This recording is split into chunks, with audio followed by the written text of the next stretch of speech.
political situation surrounding President Trump's threat to send troops to Chicago is highly contentious. Illinois Governor J.B. Pritzker, a Democrat, has been a vocal opponent of the idea, branding Trump a wannabe dictator and calling the potential deployment un-American. This strong reaction is rooted in the belief that such a move constitutes an illegal and unconstitutional federal overreach, undermining the authority of state and local governments. Pritzker and other Chicago leaders argue that there is no emergency that would justify military intervention, and that the move is a politically motivated attempt to punish a blue city. They have vowed to use every legal tool to block the deployment, including a potential lawsuit. The debate has escalated, with both sides accusing the other of playing politics.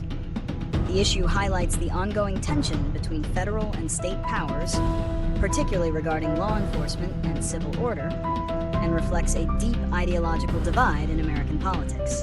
President Trump's rationale for threatening to send troops to Chicago is centered on a law and order message. He often characterizes the city as being out of control, a mess plagued by crime, and in need of federal intervention.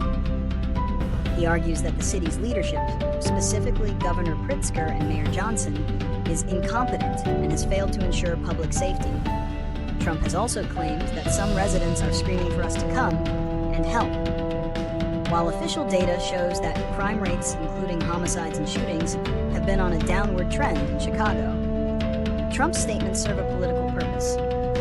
By targeting a prominent blue city with Democratic leadership, he frames the issue as a failure of liberal governance and reinforces his own image as a strong leader capable of restoring order. The threat also aligns with his broader political strategy of federalizing law enforcement and using military-style tactics to address domestic issues.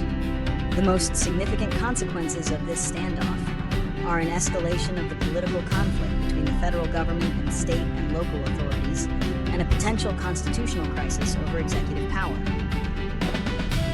Governor Pritzker's strong language and threat of a lawsuit signal a full-blown legal and political fight, with the potential to set new precedents for federal intervention in states.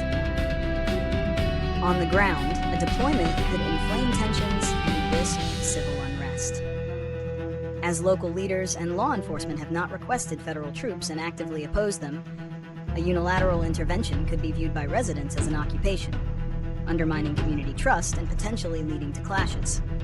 This could also militarize law enforcement in a major American city and undermine democratic principles by bypassing local governance. Economically, such a move could disrupt business and tourism, as well as create an atmosphere of instability. Resolving the issue requires both legal and political solutions. The most direct approach is a legal challenge, as Pritzker has already threatened. The state of Illinois could file a lawsuit to block any federal deployment, arguing that it violates the Constitution and the Posse Comitatus Act, which restricts the use of the military for domestic law enforcement. A court ruling would clarify the limits of presidential power in this area. On the political front, a solution could involve increased cooperation between federal and local law enforcement agencies. Rather than a military deployment, the federal government could offer resources like additional FBI or ATF agents, along with funding for community-based violence prevention programs. Pritzker and other leaders have emphasized that these are the effective tools for reducing crime, not military intervention. This approach would address public safety concerns without the constitutional and logistical issues of an unwanted military presence, and could potentially de-escalate the political rhetoric surrounding the issue.